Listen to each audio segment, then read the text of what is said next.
think this is the first time in 5 years that you are in the training camp at some team. What's your feeling? Yeah, it's amazing to be back in professional road cycling, and yeah, really excited to be here. Never did I think I'd come back to pro cycling and be working with Astana and Cavendish again. How was the time after your retirement staying in Australia? Yeah, I stayed in Australia. Pretty much when I retired, COVID just started kicking off, and then I purchased a bicycle retail business back in Australia, a bike shop. It was quite successful, so I opened a second one quite quickly. So I was managing the two shops, and alongside that doing a lot of commentary for pro racing with SBS in Australia. So working alongside Matthew Keenan, calling the Volta, calling the Giro, some of the classics and World Championships, and then back here now. Do you think in Australia there's a boom of cycling after the World Championships? There's definitely an upturn after World Championships, especially in Wollongong. It's my home state. Not as much as what we saw after Cadel Evans winning the Tour de France, or maybe the World Championships that were in Geelong. We haven't seen the same kind of uplift, but definitely popular. And right now, you'll be in the new role as yes. Yep. And what can you say about it? Can you say about it? Is it responsible or challenge or I don't know, stress? That's a good question. For me, it's not.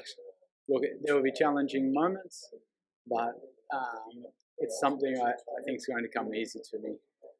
My last years as a professional, I was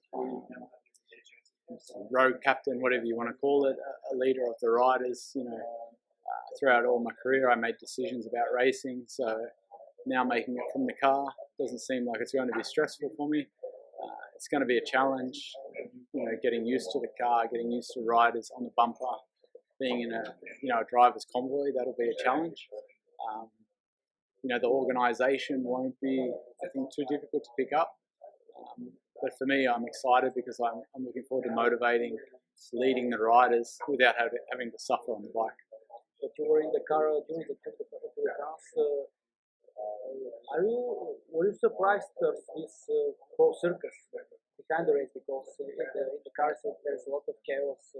Yeah, for sure. Every day. For sure. I had the opportunity to be in the convoy a few times when I was professional to get a feeling for it. But this year's Tour de France was really the first time, day after day being involved in a race. And it's amazing behind the scenes to get the chance to be in there, with a team with big objectives. It brought a smile to my face, and now that's why I'm sitting here, because my wife, she saw that, that smile come back, and it's really hard to leave home for weeks and weeks on end after being at home for so many weeks. So, with my family, they gave me this opportunity, so I'm really excited to be back. What your family said after you decided to came to the tour after right now to be a full-time job? It's a big decision to make because they're in Australia, and it means that I'm going to have to travel to Europe a lot more. But I've got a really nice race program. I follow Cavendish to the big objectives. Obviously, the Tour de Suisse and Tour de France, or if it's Swiss, if it's Dauphiné. But there'll be a big race before the Tour de France that we do, and I'll be there to try and guide the team and pull it together to get the best results. Did you part of hundreds of sprints right now when you commentate or watch from the sofa? Do you thinking about the race, I'll do this different, or it's not very good, or something else? Yeah, it's I really do. I really like to analyze. I've done a lot of videos about analyzing the sprints, and with SBS back in Australia. So now, being back in the sport and even taking it to another level, and working with riders and advising in this situation, you could do this or this. I'd recommend doing this.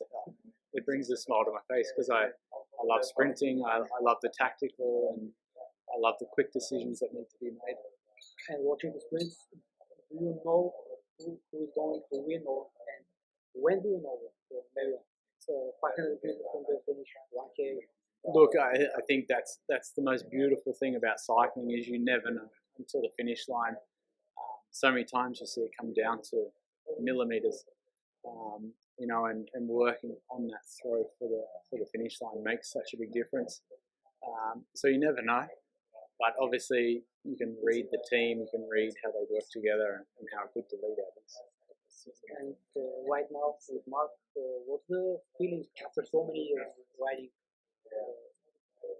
shoulder right now to be his boss?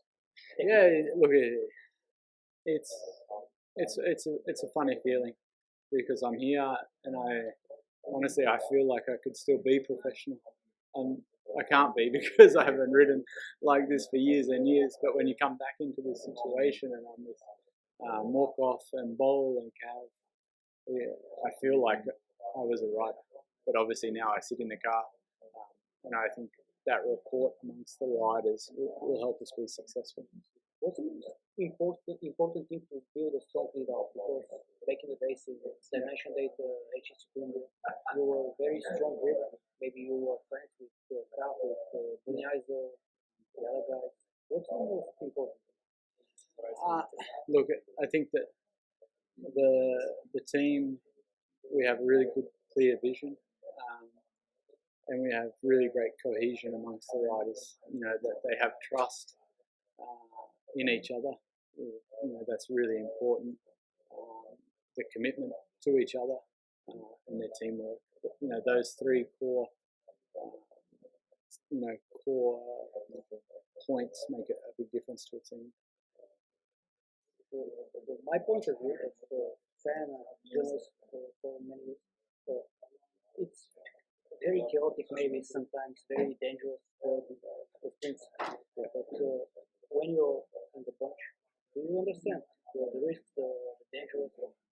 Yeah, absolutely. When you watch on TV and as a cyclist, you feel the stress that's on the TV and that you see in the peloton. But when you're racing, things are really clear. And when you're on form, when you're with a good team and you feel good and everything's going well, it happens in slow motion. You see things moving before they happen. You're able to react before this happens, and you have the power to go through gaps and make moves that normally you can't. So, you know, when you're on good form and in a big race like the Tour de France, it's a magical feeling. You can do what you want and go where you want. You're untouchable.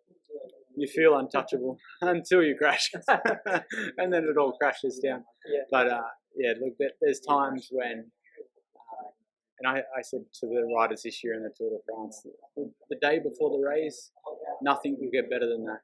You're in peak fitness, peak health, perfect weight, most recovered, and from there it's all downhill.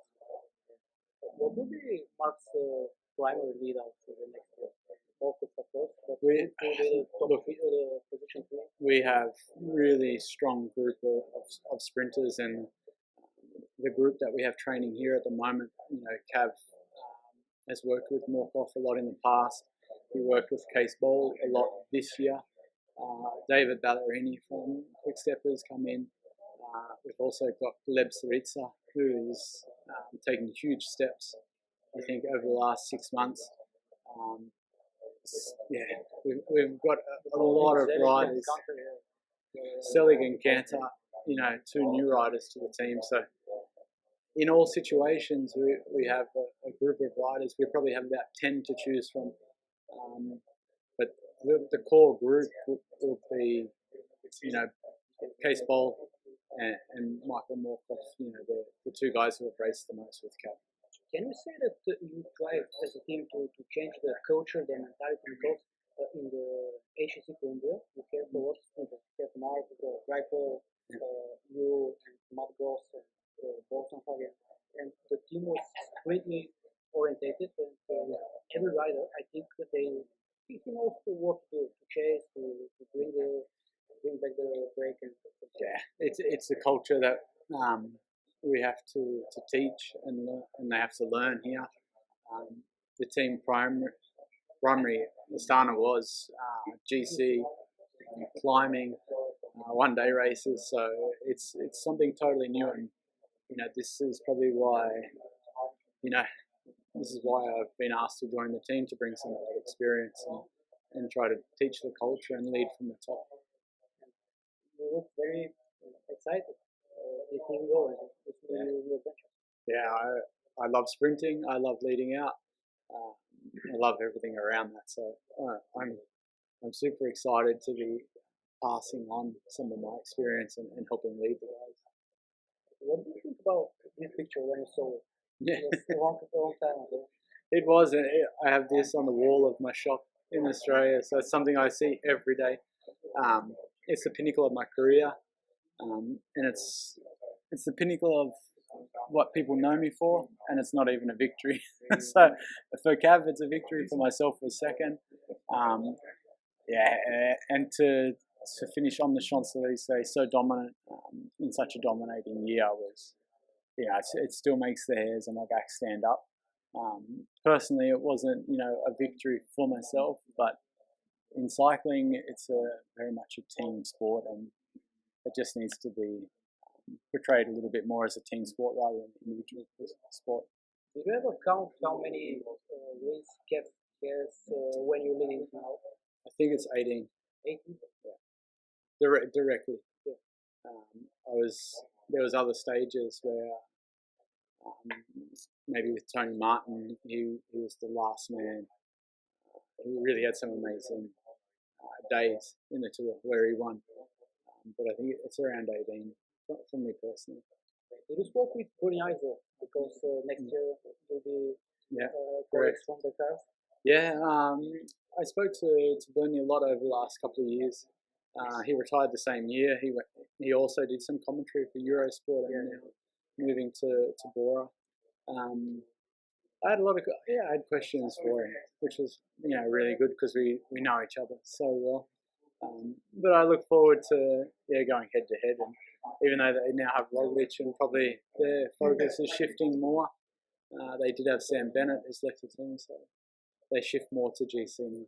Maybe they can help at the tour after they won. I'm sure if I ask him nicely, he might be able to help. And last one, who played the nickname Prince Harry? Because I remember the movie Chasing Legends. Yeah. There was a period in Australia that Prince Harry came to Australia, and I was probably quite young, and we had a similar